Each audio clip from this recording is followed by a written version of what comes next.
If you compare the number of mugshots of violent criminals on the Worst of Worst website to what DHS claims they are doing, less than 2% of that is backed up by DHS data.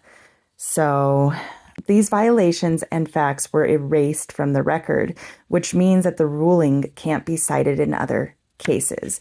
And this is what just feels like a gut punch, I think, to all of us who really appreciated Sara Ellis's ruling. But the case was dismissed without prejudice, which means the meticulously documented and robust findings of fact are still available as a database for future cases.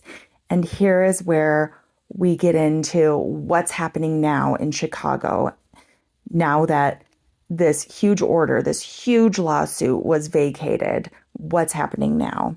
So it's going to go from a single mega lawsuit to a multiple front approach. And in the Seventh Circuit Court of Appeals, they did say that and I'm going to go back here, because they did say that, acting on a very compressed timeline, the district court has developed voluminous and robust factual findings. Those findings may support entry of a more tailored and appropriate preliminary injunction. And what they're talking about is what's happening now. So here's the first case.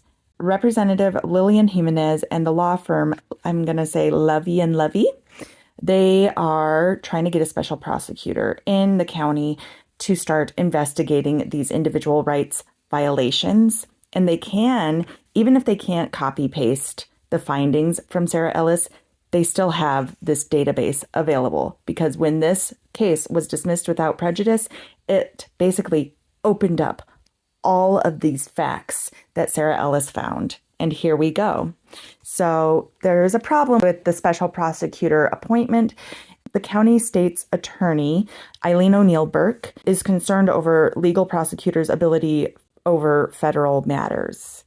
Jimenez et al. Are accusing her of dragging her feet and turning a blind eye to federal violence. So this tension is going to be playing out in the courtroom on April 10th in front of Judge Erica Reddick, where she will hear arguments for a special prosecutor. If granted, charges can then be filed in the county against the officers in these crimes. There was a murder of, and I'm going to try and say this name correctly, Silverio Viega Gonzalez. Silverio Viega Gonzalez.